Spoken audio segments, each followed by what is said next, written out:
Hello viewers, welcome to our channel. నేను మీ చరణ్ పరిమి. కమలా Harris గారు భారతదేశంలోని ఒక కాంగ్రెస్ నాయకుడికి తనను మీట్ అవ్వడానికి ఆహ్వానం అయితే ఇచ్చారు. ఈ ఆహ్వానాన్ని అందుకొని ఆ కాంగ్రెస్ నాయకుడు అక్కడికి వెళ్ళి ఆమెని కలిసి కొన్ని మంతనాలు చేయబోతున్నారు అనేది ఇప్పుడున్న వార్త. సో ఇదంతా కూడా మీడియాలో సర్క్యులేట్ అవుతుంది. సో ఆ నాయకుడు ఎవరు ఏంటి అని చూస్తే కర్ణాటక కాంగ్రెస్ పార్టీ సీనియర్ నాయకుడు, అది కూడా అగ్రనాయకుడు డీకే శివకుమార్. సో డీకే శివకుమార్ గారు ప్రస్తుతం సౌత్ రాజకీయాల్లో ఎంత కీలకమైన వ్యక్తి అందరికీ తెలిసిందే.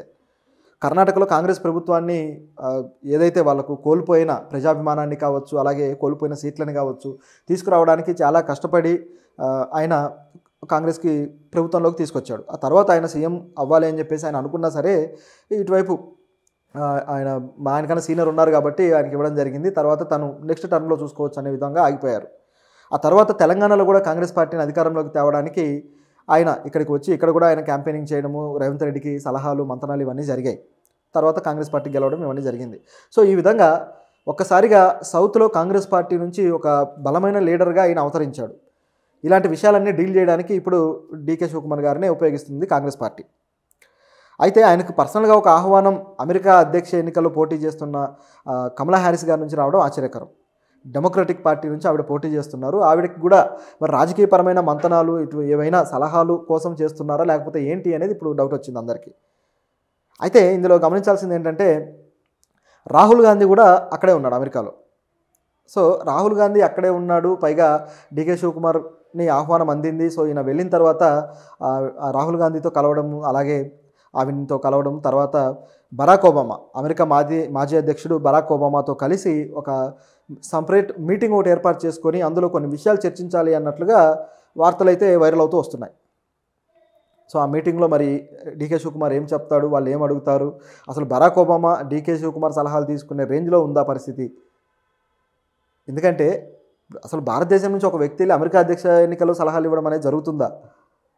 ఆయనతోటి సలహాలు లేకపోతే మంతనాలు దేనికి పనికొస్తాయి వాళ్ళ అధ్యక్ష ఎన్నికలకి? అసలు వాళ్ళకి అవసరం ఉందా? వాళ్ళకు మామూలుగానే నెట్వర్క్ అంతా డిఫరెంట్గా ఉంటుంది. మన తరహా రాజకీయ పద్ధతి కాదు అక్కడ ప్రజలు మొబిలైజ్ అయ్యి పార్టీల కార్యకలాపాలన్నీ జరగవు, లేకపోతే రోడ్ల మీదకి వచ్చేసి ప్రచారాలు విపరీతంగా చేసుకునేది కూడా ఉండదు. కేవలం 2-3 మీటింగ్స్ పెడతారు. ఆ తర్వాత వాళ్ళు ఏవైతే పోటీదారులు ఉన్నారో అధ్యక్షుడిగా వాళ్ళతోటి టీవీ డిబేట్స్ సాగిస్తూ ఉంటారు. ఇవి కూడా భారీ స్థాయిలో సాగుతూ ఉంటాయి. ఇట్లా ఒక పద్ధతిలో వెళ్తూ ఉంటుంది అక్కడ. మనలాగా జనాలందరూ పనులు మానుకొని రోడ్లెక్కి పార్టీల వెనకాల తిరిగి ఈ విధంగా చేయరు. వాళ్ళకి రాజకీయ చైతన్యం ఎక్కువ మనతో పోలిస్తే. మనకేంటంటే కులము, మతము ఇలాంటి కేటగిరీలు చూసుకొని ఓట్లు గుద్దుతాం, లేదంటే ఆ నాయకుడు మాకు ఎంత డబ్బులు ఇచ్చాడు ఇలాంటివే చూస్తాం. అభివృద్ధి అనేది మనకు చాలా లీస్ట్ ప్రయారిటీ అనమాట. కానీ అక్కడ నిజానికి అక్కడ ద్రవ్యోల్బణం కావచ్చు, అదేవిధంగా వలసల ప్రాబ్లమ్స్ కావచ్చు, అదేవిధంగా గన్ కల్చర్ పెరిగిపోవడం కావచ్చు, క్రైమ్స్ పెరగడం కావచ్చు, ఇటువంటివన్నీ కూడా కేటగిరీస్గా వాళ్ళకు ఉంటాయి ముందు.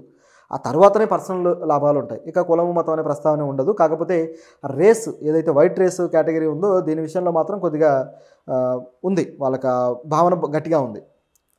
ఇటువైపు ట్రంప్ అయితే పూర్తి స్థాయిలో రిపబ్లికన్ పార్టీ నుంచి ఆయన పోటీ చేస్తున్నాడు. ఆయన పూర్తి స్థాయిలో వైట్ రేసిజం చూపించే వ్యక్తి.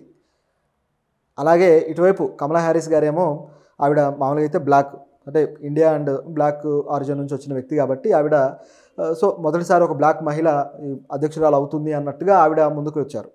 సో ఈ కోణంలో ఆవిడ మీద కూడా ట్రంప్ కొన్ని విమర్శలు చేశాడు.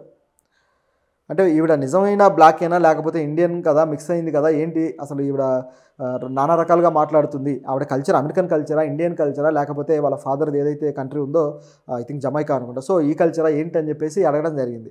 ఇట్లా ఆవిడని కొద్దిగా అంటే రేసిజం చూపిస్తూ ఆవిడ మీద సెటైర్లు కూడా వేశాడు ట్రంప్. ఇదంతా జరుగుతూ ఉండగా కమలా హ్యారిస్ గారికి ప్రజల్లో మద్దతు పెరిగింది. మరోవైపు మన భారతీయులు చూసుకుంటే, భారతీయ పీపుల్ ఎవరైతే ఉన్నారో అక్కడ ఓటర్లు, వీళ్ళల్లో ఎక్కువ శాతం మంది ట్రంప్కు ఓట్లు ఇవ్వడానికి సిద్ధంగా ఉన్నారు. నిజానికి ట్రంప్ గతంలో వచ్చినప్పుడు వీళ్ళ వీసాలకు సంబంధించి H1 వీసాలకు సంబంధించిన కొంత ఇబ్బంది అయితే క్రియేట్ చేశాడు. దాంతో మన వాళ్ళు చాలామంది చదువుకోవడానికి వెళ్ళే వాళ్ళు ఇబ్బంది పడ్డారు, జాబులకు వెళ్ళే వాళ్ళు ఇబ్బంది పడ్డారు, రకరకాలుగా జరిగింది. అయినా సరే ట్రంప్ రావడం వల్ల మాకు కొంత వెసులుబాటు ఉంటుంది అని చెప్పేసి అక్కడ వాళ్ళు భావిస్తున్నారట. సో ఇది ఒక విషయం. అయితే ఇందులో ట్రంప్ను ఓడించడానికి గల అన్ని రకాల శక్తుల్ని కూడగట్టుకొని కమలా హ్యారిస్ గారు ముందుకెళ్తున్నారు. ఇందులో భాగంగా మాజీ ప్రెసిడెంట్, తమ పార్టీ సీనియర్ నేత బరాక్ ఒబామా గారి సలహాలు కూడా తీసుకుంటూ వస్తున్నారు. ఇలా జరుగుతున్న క్రమంలో ఇప్పుడు డీకే శివకుమార్ గారు వెళ్ళి వాళ్ళని కలవబోతున్నారు, అదేవిధంగా రాహుల్ గాంధీ కూడా ఉన్నారు అక్కడే అని చెప్పేసి వార్తలు వస్తున్నాయి కదా. దీంట్లో నిజానికి ఈ వార్తల్లో వాస్తవం లేదు. డీకే శివకుమార్ గారు క్లారిటీ ఇచ్చేశారు. సెప్టెంబర్ 15న నేను నా కుటుంబంతో కలిసి అక్కడికి వెళుతున్నాను, అమెరికా వెళ్తున్నాను, ఇది పూర్తిగా వ్యక్తిగతమైన టూర్, వాళ్ళు ఎవరు నాకు ఆహ్వానాలు ఇవ్వలేదు, నేను ఎవరిని కలవడం లేదు అని. అమెరికా రాజకీయాల్లో భారతీయుడు ఒకడు వెళ్ళి కలిసేంత సీన్ అయితే ఉండదు. ఎందుకంటే వాళ్ళ సలహాలు తీసుకొని వాళ్ళు నడిపించుకునేంత పరిస్థితి అక్కడ ఉండదు. అక్కడ రాజకీయ పద్ధతులు వేరు, ఇక్కడ పద్ధతులు వేరు. పైగా అవతలి వేరే దేశం నుంచి ఒక రాజకీయ నాయకుడు సలహాలు అయితే వీళ్ళు తీసుకోరు. ఎందుకంటే అది డిప్లొమాటిక్ ఇష్యూస్లో కూడా కొద్దిగా వివాదం అయ్యే అవకాశం ఉంది. కాబట్టి అటువంటి ప్రయత్నం అయితే వీళ్ళు చేయరు. కావాలంటే వేరే ఏదైనా కంపెనీ నుంచి, లైక్ ఐపాక్ లాగా ఒక కంపెనీ నుంచి వీళ్ళు హైర్ చేసుకొని అట్లా తీసుకునే అవకాశం ఉంటుంది. కానీ ఇటువంటి రాజకీయవేత్తల దగ్గరికి అయితే వెళ్ళరు. అలాగే మరి రాహుల్ గాంధీ ఎందుకు వెళ్ళాడంటే, రాహుల్ గాంధీ ఆల్రెడీ శుక్రవారం శనివారం 2 రోజుల ఇదికి కొన్ని రకాల మీటింగ్స్కి కాన్ఫరెన్స్లకి హాజరవడానికి వెళ్ళారు. అక్కడ బాగా చదువుకున్న విద్యావేత్తలు, కొంతమంది ప్రొఫెషనల్స్, మన భారతీయ ప్రవాసులు ఉన్నారు కదా, ఈ ప్రొఫెషనల్స్తో కొన్ని రకాల విద్యార్థులు కావచ్చు, తర్వాత డాక్టర్స్ కావచ్చు, కొంతమందితో మీటింగ్స్ ఏర్పాటు చేసుకొని వాళ్ళతోటి కొన్ని రకాల విషయాలని చర్చించడం కోసం అక్కడికి వెళ్ళాడు. కాబట్టి రాహుల్ గాంధీని కూడా డీకే శివకుమార్ కలిసే అవకాశం కూడా పెద్దగా లేదు. ఎందుకంటే ఎవరి చర్చలు వాళ్ళవే. సో ఇది పూర్తిగా వ్యక్తిగతమైన ఇదైతే. ఇప్పుడు దీంట్లో గమనించాల్సింది ఏంటంటే, డీకే శివకుమార్ గారు, రాహుల్ గాంధీ గారు ఒకే చోటకి వెళ్తున్నారు కదా. సో వీళ్ళ ఇద్దరి మధ్య ఎటువంటి ఇది ఉంది అనేది గమనించి చూస్తే, డీకే శివకుమార్ ఇప్పటికే మన సౌత్ రాజకీయాల్లో చాలా కీలకంగా ఉన్నారు. ఇప్పుడు జాతీయ స్థాయి రాజకీయాల్లో కూడా ఆయన్ని కీలకంగా చేయబోతున్నాడు అనేది ఇప్పుడు గమనించాల్సిన విషయం. ఎందుకంటే ఆయన సౌత్లో ఈ 2 పార్టీలను తీసుకొచ్చిన తర్వాత నెక్స్ట్ కేరళ అలాగే తమిళనాడు ఎలక్షన్స్లో కూడా చాలా కీలకంగా కాబోతున్నాడు. 2 ఏళ్లలో తమిళనాడు ఎలక్షన్స్ ఉన్నాయి. సో అక్కడ కూడా ఆయనకి మంచి ప్రాధాన్యత అయితే దక్కబోతుంది.